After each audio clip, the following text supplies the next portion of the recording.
Pegue sua Bíblia, por favor, abra comigo nesse texto, 1 Samuel, capítulo de número 23, versículo de número 15. 1 Samuel, capítulo 23, versículo 15. Para descansar, vamos ficar em pé? Quando Davi estava em Oreza, no deserto de Zife, soube que Saul tinha saído para matá-lo. E Jonatas, filho de Saul, foi falar com ele em Oreza, e o ajudou a encontrar forças em Deus. Não tenha medo, disse ele, meu pai não porá as mãos em você. Você será rei de Israel, e eu lhe serei o segundo em comando. Até o meu pai sabe disso. Os dois fizeram um acordo perante o Senhor. Então Jonatas foi para casa, mas Davi ficou em Oreza. Vamos orar? Pai, obrigado pela tua palavra, e nós pedimos que o teu Espírito Santo possa falar conosco, como foi na hora do louvor, como foi em todos os atos desse culto até aqui, que o teu Espírito Santo tenha liberdade para ministrar no nosso coração. Nós estamos abertos e prontos para aquilo que o Senhor tem para nos falar. Por isso, Senhor, em nome de Jesus, toma nossa mente e toma o nosso coração.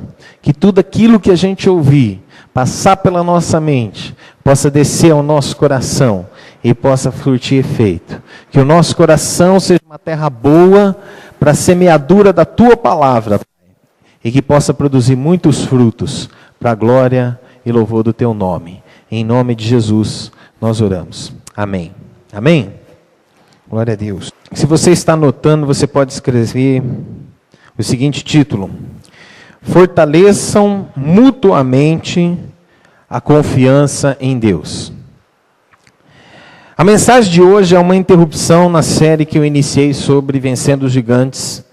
Há 2 semanas atrás eu comecei essa série e eu achei melhor parar. A razão por causa que nós interrompemos é a profunda convicção que eu tenho sobre a necessidade de encorajar cada um de vocês, cada um de nós, a fazer parte de uma célula, onde você ajuda um ao outro e você combate o bom combate da fé. Então a minha intenção, o meu motivo de ministrar hoje ao seu coração é exatamente esse: de encorajar você a fazer parte de uma célula, de encorajar você a fortalecer um ao outro mutuamente. Aí você diz assim: mas pastor, eu já tenho sido parte de uma célula, eu tenho feito parte de uma célula, eu já estou dentro de uma célula. Por que então esse encorajamento? Se você já está, você vai saber que você tem propósito ali dentro. Você não está ali simplesmente de enfeite. Você não está ali simplesmente como alguém que chegou ali e ficou ali, só para fazer número. Não. Você está dentro da sua célula com um propósito muito bem definido por Deus. E um desses propósitos é encorajar ao seu irmão que está lá, seja o da direita, seja o da esquerda, seja o da frente, seja o de trás, seja o do lado, seja quem for, você está ali para ser um encorajador. E se você não está, pastor, eu não faço parte de uma célula, então eu quero deixar no seu coração uma sede, uma vontade de fazer parte. Porque, irmãos, eu não conheço nenhum outro instrumento dado por Deus que seja tão eficaz na evangelização e no cuidado das pessoas do que os grupos pequenos. Não existe um instrumento que seja mais eficaz do que ele. Então, eu quero que você entenda o seguinte, que a gente crê que a segurança eterna é um projeto comunitário. Nós cremos que a perseverança dos santos é uma responsabilidade coletiva. Porque eu não consigo perseverar sozinho. Eu preciso ter alguém que esteja ao meu lado. O mesmo Senhor, o nosso Deus, Jesus, ele disse o seguinte: as minhas ovelhas ouvem a minha voz, eu as conheço e elas me seguem, e eu lhes dou a vida eterna, jamais perecerão, e ninguém arrebatará das minhas mãos. João capítulo 10, versículo 27 e 28. E ele também diz o seguinte: aquele, porém, que perseverar até o fim, esse será salvo. Mateus 24, 13. Em outras palavras, aqueles que são nascidos de Deus estão eternamente seguros na mão de Jesus. E aqueles que são nascidos de Deus precisam perseverar até o fim para serem salvos. E desse modo, a questão surge: como é que Deus ordena o seu povo perseverar até o fim para que ele cumprisse infalivelmente a sua promessa de que estariam seguros e de que ninguém se perderia? Então, essa noite, nós vamos focar na parte crucial da resposta dessa questão. Qual que é? Deus ordenou que fôssemos ligados uns aos outros. Deus ordenou que eu fosse ligado com você. De tal forma que a gente pudesse ajudar uns aos outros. Que a gente pudesse combater o bom combate juntos. Todos os dias. Até o fim dos tempos. Até o dia em que Jesus vier nos buscar. Até o dia que Jesus vier buscar a gente em glória. Amém? Então, esse é o intuito. Qual é a promessa bíblica? A promessa bíblica para essa resposta está nesse texto. Hebreus capítulo 3, versículo 12 a 14. Você consegue ler aí do fundo? Consegue? Consegue? Vamos ler juntos então? 1, 2, 3 e... Cuidado, irmãos, para que nenhum de vocês tenha coração perverso e incrédulo, que se afaste do Deus vivo. Pelo contrário, encorajem-se uns aos outros todos os dias, durante o tempo que se chama hoje, de modo que nenhum de vocês seja endurecido pelo engano do pecado. Pois passamos a ser participantes de Cristo, desde que, de fato, nos apeguemos até o fim, à confiança que tivemos no princípio. Que nenhum tenha coração perverso e se afaste. Diga para a pessoa que está ao seu lado assim: Deus me chamou para encorajar você. Amém? Deus designou um meio para que nós, pelo qual Ele nos capacitará a mantermos isso até o fim. Ele designou esse meio. E qual é o meio? Desenvolver relacionamentos nos quais nós nos ajudamos mutuamente. Então, é prioritário isso na vida da igreja. É prioritário a gente desenvolver relacionamentos. É prioritário a gente desenvolver relacionamentos que a gente possa, uns com os outros, desenvolver os nossos relacionamentos.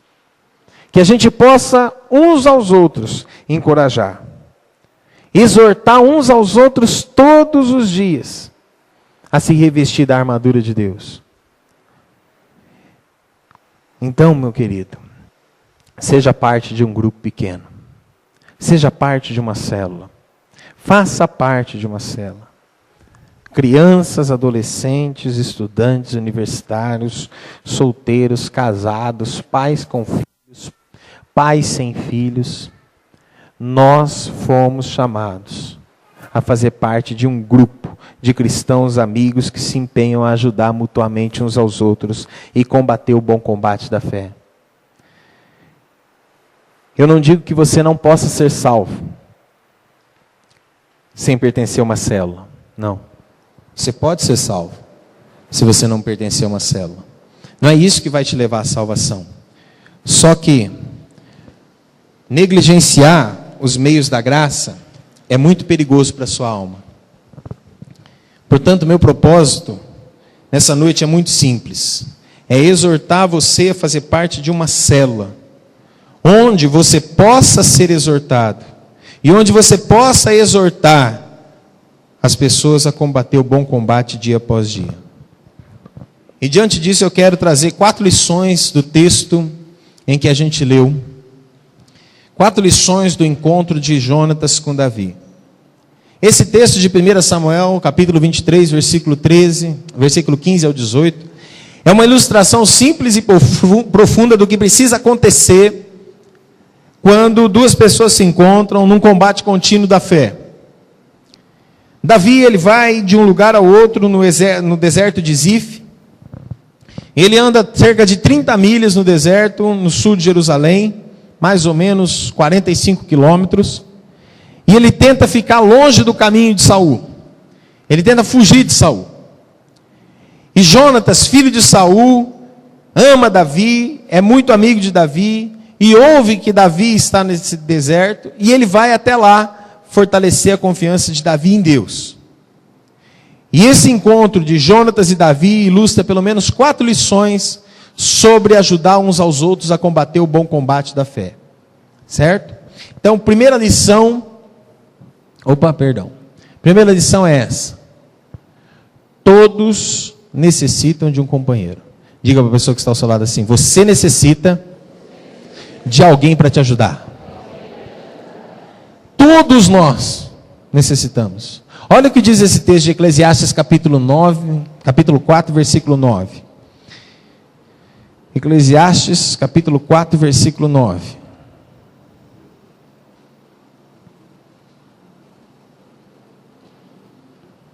A minha tradução, que é a NVI, diz o seguinte: é melhor ter companhia do que estar sozinho, porque é maior a recompensa do trabalho de 2 pessoas. Se um cair, o amigo pode ajudá-lo a levantar-se, mas pobre do homem que cai e não tem quem o ajude a levantar-se. E aí vai mais algumas instruções sobre o companheiro na nossa vida.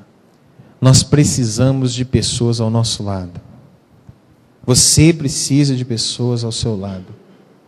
Os mais santos da Bíblia, os mais santos da igreja, aquelas pessoas que tiveram um relacionamento mais profundo com Deus, os líderes mais fortes que você conhece, todos precisam de amigos para fortalecer sua confiança em Deus. Todos. Davi era profundo, Davi era forte, Davi era um homem que escreveu muitos salmos, mas ele precisava de Jonatas. Companheirismo cristão não é apenas para cristão novato. Discipulado não é apenas para cristão que começou na fé ontem. É para todos. É para todos, sem exceção. E o que é mais interessante, eu nasci numa igreja convencional. O que é uma igreja convencional? É uma igreja que não tem células. É uma igreja normal, né? Tinha culto. A igreja que eu nasci tinha culto todo dia, né? Então era segunda, terça, quarta, quinta, sexta, sábado, domingo, né? De manhã, de tarde, de noite. Era uma igreja hoje tem uns 5 mil membros, mas na época tinha 600 pessoas. E era culto direto, era culto todo dia. Então tinha culto de jovem, de adolescente, de criança, de adulto, ensino bíblico, estudo bíblico. Tudo querendo proporcionar exatamente isso daqui. Nós precisamos de companhia. Nós não podemos andar sozinho. Você não pode andar sozinho. Diga para a pessoa que está ao seu lado assim: sozinho não. Amém? Sozinho não. Você não pode andar sozinho. E nesse período que eu nasci na igreja, me criei na igreja, me formei nessa igreja, estudei para ser pastor, passei 4 anos estudando teologia dentro dessa denominação, continuei na denominação, fiz o mestrado nessa denominação, continuei nessa denominação. Nunca me falaram sobre discipulado. Nunca me falaram sobre a importância de eu ter alguém do meu lado em que eu pudesse confessar as minhas faltas, dizer aquilo que estava machucando o meu coração, dizer aquilo que eu estava falhando. Porque, por mais incrível que pareça, eu não sou super-homem. Tinha certeza que você não sabia disso, né? Eu não tenho capa vermelha e eu não saio voando por aí. Eu sou de carne e osso, como você. Eu tenho um ministério que eu fui chamado para ser pastor, mas eu sou homem, ser humano, sujeito a falhas e erros. Por isso que eu preciso de alguém para me corrigir. Por isso que eu preciso de alguém que eu confesse os meus pecados e diga assim: olha, eu estou falhando nessa área, me ajuda. E o nosso lema é Tiago 5,16. Confessai os pecados uns aos outros e orai uns pelos outros para serdes curados. A oração de um justo pode muito em seus efeitos. Nós costumamos usar essa segunda parte do texto. A oração de um justo pode muito em seus efeitos. Mas a oração do justo tem um propósito. Sabe qual que é? É orar pelo outro que está em dificuldade. É orar pelo outro que está em pecado. É orar pelo outro que está em falha. É aí que ela pode muito seus efeitos. É aí que a oração tem função. Quando eu ajudo meu companheiro, quando eu ajudo meu discípulo, quando o meu discipulador me ajuda, eu preciso de alguém para andar comigo. Nós jamais crescemos sem a ajuda de outros cristãos. Não tem como você crescer sem a ajuda de outros. E continuando a minha trajetória dentro de uma igreja convencional, eu disse que nunca eles falaram de discipulado para mim. Nunca eu aprendi a ser discípulo. Nunca eu aprendi a ser discipulador. E aí depois começamos a entrar nessa trajetória, duras penas eu comecei a aprender isso. Meu querido irmão, minha querida irmã que está me ouvindo. Em 15 anos de ministério, dentro de uma igreja convencional, em 15 anos, eu quero dizer para você que eu não via frutos do meu ministério. E a coisa mais triste na vida de um pastor é quando você não vê frutos do seu trabalho.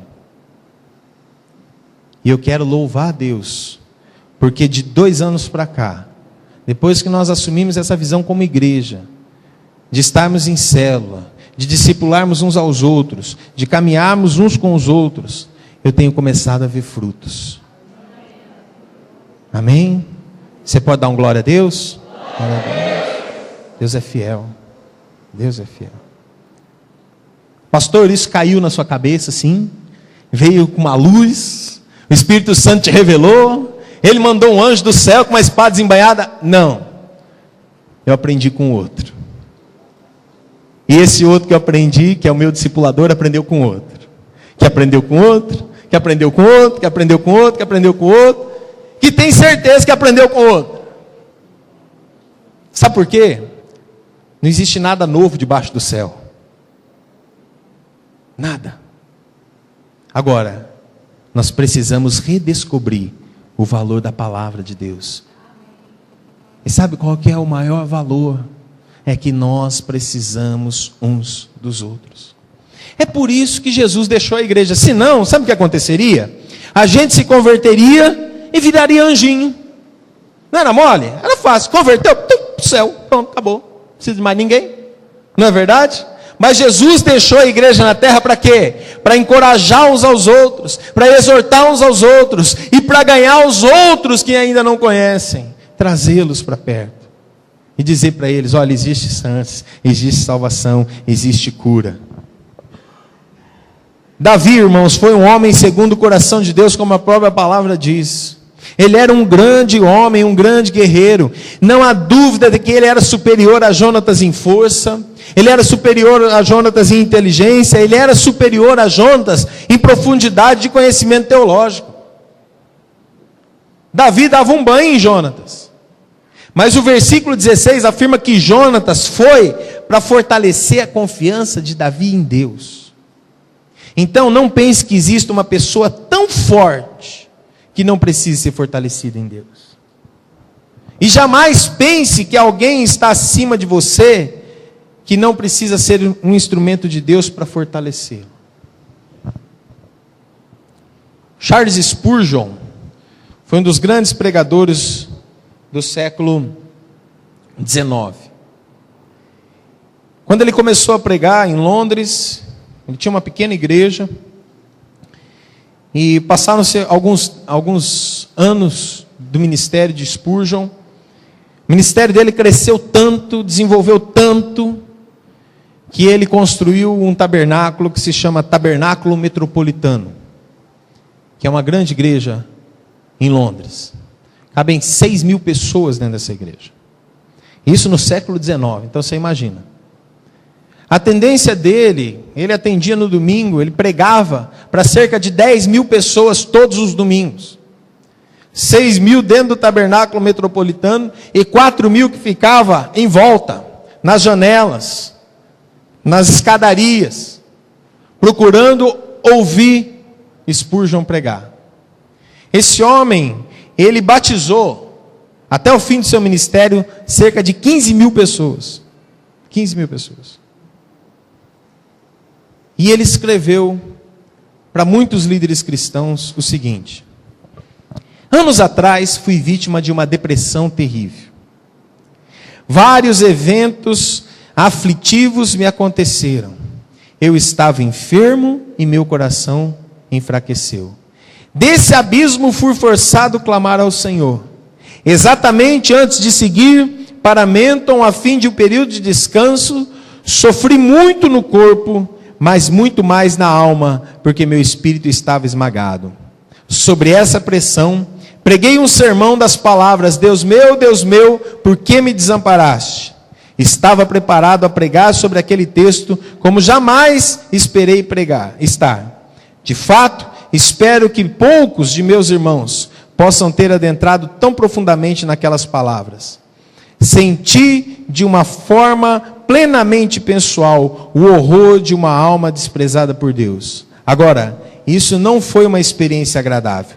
Tremo a simples ideia de atravessar novamente sobre esse eclipse da alma. Oro para que jamais sofra daquele jeito novamente. Eu menciono isso para inculcar que os grandes santos, os mais valentes guerreiros, os mais cheios homens de Deus, eles não estão isentos da necessidade de serem fortalecidos da sua confiança em Deus. Não teve um que chegasse para Spurgeon e fortalecesse Spurgeon nesse momento terrível que ele passou. Então, irmãos, de fato, os ataques do diabo contra eles e contra a gente pode tornar a necessidade ainda maior.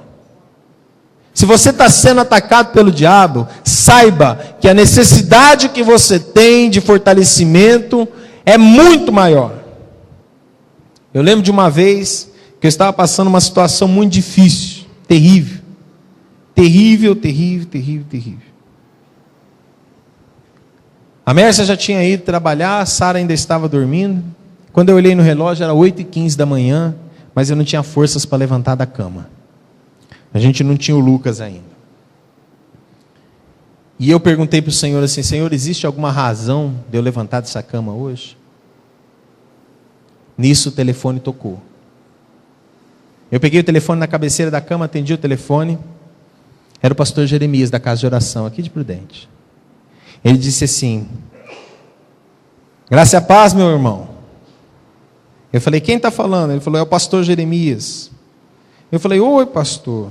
Aí já sentei na cama, né? Tudo bom? Ele falou: irmão, eu estava orando nessa manhã e Deus me incomodou a trazer uma palavra para você. E a palavra que eu tenho para você é aquela que está escrita lá em Miqueias: ainda que a figueira não floresça, ainda que não haja fruto na vide, ainda que o produto da oliveira minta, todavia eu me alegrarei no Senhor.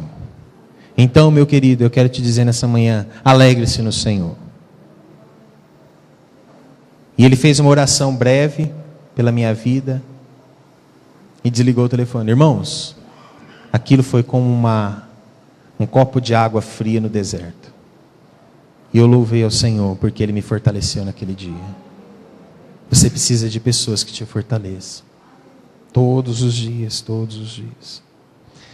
A segunda lição para a gente é que isso é um esforço consciente. Diga para a pessoa que está ao seu lado assim: você precisa se esforçar para me fortalecer. Amém? Se a gente deixar isso ao léu, queridos, a gente não faz nunca. Essa segunda lição para a gente: fortalecer a confiança de uma pessoa em Deus envolve esforço consciente, é proposital. Você se levanta e vai até Oreza. O versículo 16 diz assim: então levantou-se Jonatas, filho de Saul, e foi ter com Davi em Oreza. Ele sabia onde estava Davi? No meio do deserto? Não, ele teve que procurar Davi. E ele foi procurando Davi no meio do deserto. É um esforço proposital. Que diferença faria nossa igreja se todos nós levantássemos de manhã e planejássemos fortalecer a confiança de alguém em Deus? Você já pensou nisso? Não, você levanta amanhã de manhã, segunda-feira, você fala assim: hoje eu vou fortalecer a confiança do fulano em Deus. Eu vou lá fortalecer a confiança dele. Naquela época não tinha celular, não tinha e-mail, não tinha nada disso, né? Então, ele tinha que ir lá. Acho que tinha pombo correio, né? Mas era melhor ir lá. E ele foi lá. Hoje, você não precisa, às vezes, ir. Você precisa dar um telefonema, envia o torpedo, fala pelo WhatsApp, manda um sinal de fumaça, sei lá, faz alguma coisa, mas planeja fazer isso. Planeja fazer isso. Sabe por quê? Porque a gente tem o costume de procrastinar as coisas. Amanhã eu faço. Depois eu faço. Depois eu faço, depois eu faço, depois eu faço, e depois eu faço, e depois eu faço, e nunca chega. Eu lembro de uma vez, eu fui... Essas coisas normalmente a gente pensa quando alguém morre, né? E eu fui com um amigo meu, presbítero, fazer o culto fúnebre do cunhado dele. Nós saímos de Narandiba e fomos até IEP. E esse homem, eu já tinha conhecido ele alguns anos atrás, e a gente tinha ido pescar juntos, e não pescamos nada. Minto, pescamos pernilongo, né? Tinha de pernilongo, demos banho nas iscas, né? Mas o tempo que a gente passou ali no barco, conversando, jogando conversa fora, foi muito gostoso, foi muito bom. E a gente combinou de fazer isso de novo outra vez, quando o rio tivesse bom de novo e a gente pudesse ir para outro canto pescar. Bom, o que aconteceu? Aconteceu que nesse meio período da gente planejar e não fazer, o homem foi promovido para a glória. Agora, se a gente quiser pescar, vai ser só no céu, porque aqui já não dá mais. E aí eu te pergunto o seguinte: nós estávamos conversando, eu e esse presbítero, sentado no carro conversando, e ele falou assim: pastor, por que a gente não foi lá? E eu falei assim: olha, fulano, a gente não foi porque a gente não priorizou. Porque se a gente tivesse priorizado e planejado, a gente teria ido. E ele falou: é verdade. E nós ficamos com aquilo no nosso coração.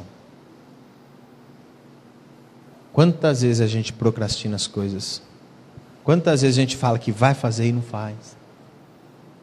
Quantas vezes Jonatas, ele não encontrou Davi acidentalmente em Oreza? Embora isso às vezes aconteça, embora você não planeje, você fortaleça alguém sem planejar, mas aqui nessa situação, Jonatas planejou ir e fortalecer Davi. A característica da maturidade cristã é que você cria em sua vida o propósito e as ocasiões para fortalecer a confiança de alguém em Deus. É você que cria. Isso não é função de pastor. A Bíblia diz que é para a gente se fortalecer mutuamente, uns aos outros. Então eu estou te ensinando hoje, para que amanhã você fortaleça alguém, seja através de um telefonema, seja através de um torpedo, seja através de uma visita, seja através de uma lembrança, seja de que forma que Deus colocar no seu coração, mas planeje fazer isso. Se você fizer isso, essa semana, uma vez, com uma pessoa por dia, no sábado você vai ter feito 5 vezes. 5 pessoas você fortaleceu. E eu tenho certeza que essas 5 pessoas vão ser eternamente gratas a Deus pela sua vida, assim como eu sou pela vida do pastor Jeremias. Quem que você vai fortalecer a confiança em Deus? Amanhã. Quem? Hoje mesmo. Quem que você vai fortalecer a confiança em Deus hoje? Nessa semana? Você tem uma célula comprometida intencionalmente a se ajudar mutuamente a combater o bom combate da fé? Samuel Pierce foi um dos pastores que fundou a primeira sociedade batista missionária em 1792. Junto com ele estavam John Hyland, John Sutcliffe, Andrew Fuller, Samuel Pierce e William Carey. William Carey foi um dos missionários na Índia. Recentemente, algo se destaca de todos os outros. Esses homens se amavam uns aos outros e eram profundamente comprometidos em fortalecer mutuamente a confiança em Deus. E eles fizeram isso quando eles estavam separados por uma longa distância. Samuel Pierce esperou mais de 1 ano pela primeira carta de Carey, depois que Carey chegou na Índia. Mas quando ela chegou, Pierce escreveu a Carey o seguinte: a narrativa que você nos transmitiu inspirou a nós com um novo alento e muito fortaleceu nossa confiança no Senhor. Lemos, choramos, louvamos, oramos. Quem, senão os cristãos, sentem esses prazeres quando estão unidos pela amizade com o nosso Senhor Jesus Cristo? Não é uma grande frase?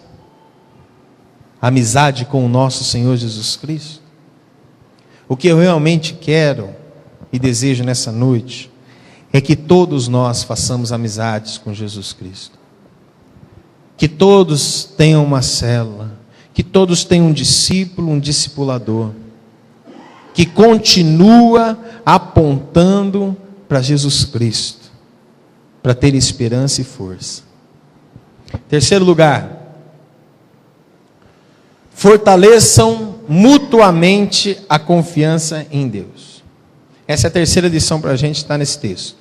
Fortaleçam a força que devemos transmitir mutuamente é a confiança em Deus, não na gente mesmo. Isso é interessante, né? Isso é interessante. O versículo 16 não afirma que Jonatas caminhou por todo aquele percurso até onde Davi estava para fortalecer a autoconfiança de Davi. Dizer para Davi: Davi, você é bom, você é o cara, você, pela sua força você vai detonar. Não. Ele caminhou todo aquele caminho e chegou até Davi e disse o que para Davi? Davi, eu vim aqui para dizer que Deus tem propósito na sua vida, Davi. Eu vim aqui para dizer, Davi, que você precisa se fortalecer em Deus. Essa é a diferença entre uma célula, entre um discipulado e todos os grupos de apoio que você conhece. Alcoólicos Anônimos, Narcóticos Anônimos, todos os outros grupos que você conhece. Porque os outros grupos, que são bons também, a gente não despreza o que eles fazem de bom, eles fortalecem as pessoas em si mesmas. Mas uma célula, um discipulado, tem o intuito de fortalecer você a colocar a sua fé em Deus, a sua confiança em Deus. Porque você é falho, eu sou falho, nós somos falhos, mas Deus é perfeito, Ele não erra. Nossa confiança tem que estar nele. Por outro lado, eu preciso dizer que a única forma de você realmente me ajudar, e a única forma de eu realmente te ajudar, quando você está debilitado, quando eu estou debilitado, é fazer algo, é me dizer algo que me fará depender de Deus, e não de você. Uma forma de você me fortalecer, é dizer algo que me fará depender de Deus, e não de você. Por isso que é muito triste a gente ver hoje pastores apontando para si próprios, como se eles fossem a resposta para todas as coisas. Como se o suor deles curasse algo. Como se aquilo que eles oram tem um poder mágico intrínseco. Não. Queridos, a minha função é fortalecer a sua fé em Deus. Se eu não conseguir fazer isso, então eu tenho que desistir do meu ministério. Porque na verdade eu não posso apontar para mim mesmo. A igreja não é minha, a igreja é do Senhor. E eu sou só um servo dentro dela. E se eu não cumprir cabalmente aquilo para qual eu fui chamado, então nada mais me resta nessa terra. O Senhor pode me tomar. Toda célula, todo discipulado deve existir para fortalecer a confiança mútua em Deus e não no homem. Essa é a terceira lição do nosso texto. E a última lição é essa aqui. A lembrança mútua das promessas de Deus. Diga para a pessoa que está ao seu lado assim: eu fui chamado para fortalecer você nas promessas de Deus. Amém? Como é que Jonatas fortaleceu a confiança de Davi? Como que a gente faz isso? Olha só o versículo 17. Ele diz assim: não tenha medo, meu pai não porá as mãos em você. Você será rei de Israel e eu lhe serei segundo em comando. Até o meu pai sabe disso. Agora, como é que Jonatas sabia que Davi seria rei de Israel? Se você pensar bem, Jonatas era o primeiro filho de Saul. Quem era, na legalidade, aquele que deveria assumir o trono de Israel? Jonatas. Mas ele não se preocupou com isso. Não era essa a intenção dele, não era isso que estava no coração dele. O que ele faz? Ele fala assim: olha, você vai ser rei de Israel. E eles eram amigos, então Davi deve ter contado para ele o que aconteceu no capítulo 16 de 1 Samuel. Como o profeta foi lá e ungiu ele, quando ele ainda era garoto, para ser rei de Israel. Portanto, a forma que Jonatas fortaleceu a confiança de Davi em Deus foi lembrar a ele da promessa que Deus havia feito. Está lá em 1 Samuel capítulo 16, versículo 12. Você vai ser rei de Israel. Quais são as promessas que Deus tem para a sua vida? Saul não poderia ter êxito contra Davi, por quê? Porque Deus era com ele. Deus era com Davi. Deus estava com Davi. Assim como Ele está com você. Um dos textos mais lindos da Bíblia está em Romanos, capítulo 8, versículo 31. Diz assim: se Deus é por nós, quem será contra nós? É uma afirmação em forma de uma pergunta retórica, porque não existe resposta para ela. Paulo está dizendo o quê? Ele está dizendo assim: Deus é por nós. Não existe ninguém que possa se levantar contra nós. E aí ele afirma mais adiante: nada, absolutamente nada nos separará do amor de Deus em Cristo Jesus. Porque estou bem certo que nem morte, nem vida, nem anjos, nem principados, nem coisas do presente, nem coisas do porvir, nem altura ou profundidade, nem qualquer outra criatura poderá nos separar do amor de Deus que está em Cristo Jesus, nosso Senhor. Nada pode nos separar. Nada. A vitória é sua, a vitória já está nas suas mãos, a vitória já lhe pertence. Então, meu querido, você tem que trazer à memória aquilo que pode te dar esperança, aquilo que te põe de pé, e você vai usar isso para abençoar outros. Quando Deus trazer à sua memória uma lembrança de fé, abençoa outro. Lembra da promessa de Deus sobre a vida de outro. Quando a pessoa estiver abatida, triste, você está sabendo que ela está passando por problemas, o que você fala para ela? Meu querido, tenha fé em Deus, confie no Senhor, porque isso vai passar. Lembre-se das promessas de Deus sobre a sua vida. Não cai uma folha da árvore sequer, sem que Deus não permita. Então lembre daquilo que Deus prometeu. Deus não é homem para que minta. fortalecemos uns aos outros a confiança em Deus, por lembrar mutuamente sobre as promessas dele para nós, que são especialmente separadas, apropriadas para as nossas necessidades. O que você precisaria ouvir de seus amigos, se você fosse William Carey? Ele estivesse a 25 mil quilômetros da sua casa, estivesse no meio de um povo que você não conhecesse. William Carey trabalhou tanto, que nos primeiros 3 anos de ministério dele na Índia, sabe quantos convertidos tinham? Nenhum. Eu vou repetir. Nenhum. Aí você fala, não, isso não é homem de Deus, porque 3 anos trabalhando, nenhum convertido? Nenhum. Mas o que aconteceu depois, querido? William Carey é chamado de pai das missões modernas. Sabe por quê? Porque ele despertou o desejo de outros irem pregar o Evangelho. E depois de 3 anos, então, ele fundou uma sociedade. E ele começou a levar missionários para a Índia. Começou a levar missionários para aquele lugar. E através da vida dele, milhares de pessoas foram alcançadas, que nem eu e você podemos mensurar. Talvez lá no céu a gente saiba quantos foram alcançados pela vida de William Carey e do ministério que ele fundou. Mas imagine você sozinho, depois de 3 anos trabalhando, sem um convertido. Sem nenhum. Ah, querido. Você precisaria ouvir as palavras de Samuel Pierce, um amigo precioso que sabia como fortalecer a confiança de William Carey. Olha só o que ele disse. Irmão, desejo estar ao teu lado e participar de todas as vicissitudes do ataque. Um ataque que pode torná-lo bem-sucedido. Sim, o capitão da nossa salvação marcha à sua frente.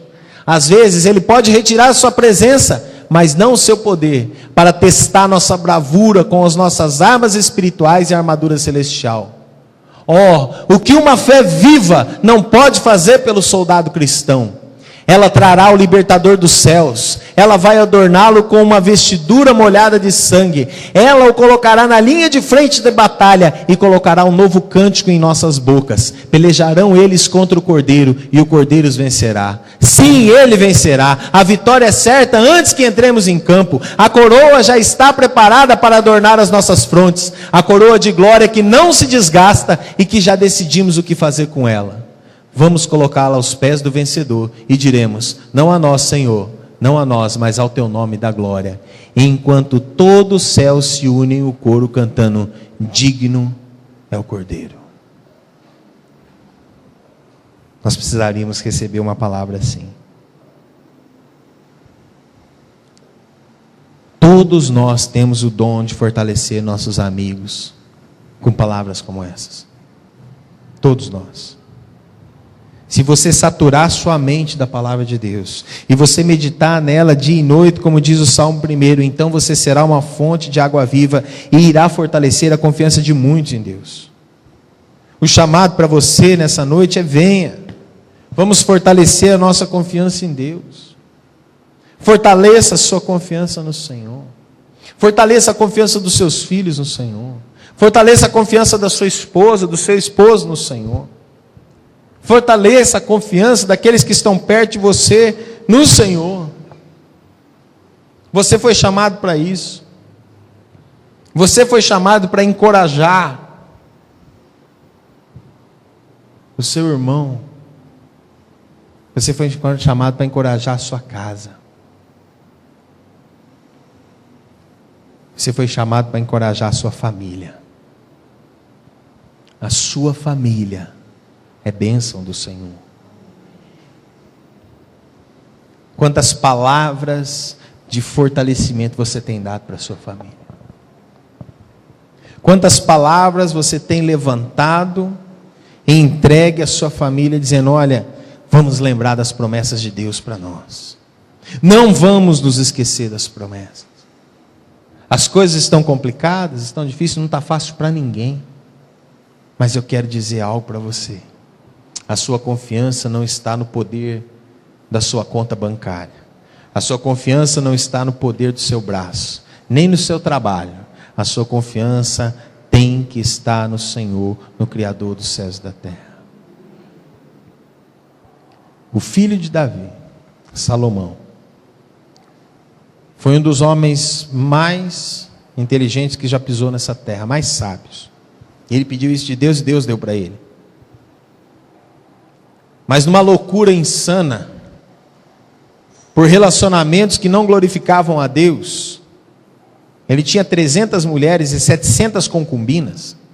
Se você já tem problema com uma, imagina esse cara. Por causa dos seus relacionamentos, ele acabou cedendo que elas colocassem ao redor de Jerusalém, nos montes de Jerusalém, colocassem seus ídolos.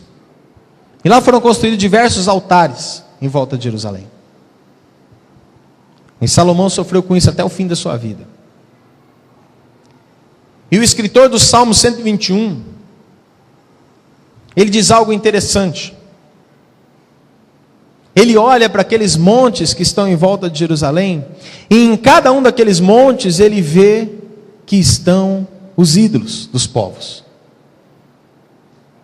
E ele diz o seguinte: eleva os meus olhos para os montes. E ele olha para todos aqueles ídolos. De onde me virá o socorro? De qual desses vai vir o socorro? E aí ele traz a memória dele, sabe o que ele diz? O meu socorro, o nosso socorro, está em nome do Senhor, Criador dos céus e da terra. Não está em nenhum desses. O nosso socorro está em nome do Senhor, o Criador dos céus e da terra. Você foi chamado para apontar o caminho certo para a sua família. Dizer, gente, o caminho é esse. Você foi chamado para isso. Então, não esquive da sua responsabilidade. Não delegue a sua responsabilidade para outra. Chama essa responsabilidade para si. E diz para os seus familiares, e diz para as pessoas: olha, você pode erguer os olhos para os montes, você pode procurar em qualquer ídolo, mas em nenhum deles você vai encontrar socorro. Você só vai encontrar socorro no Criador dos céus e da terra. Amém? Vamos orar? Feche os teus olhos.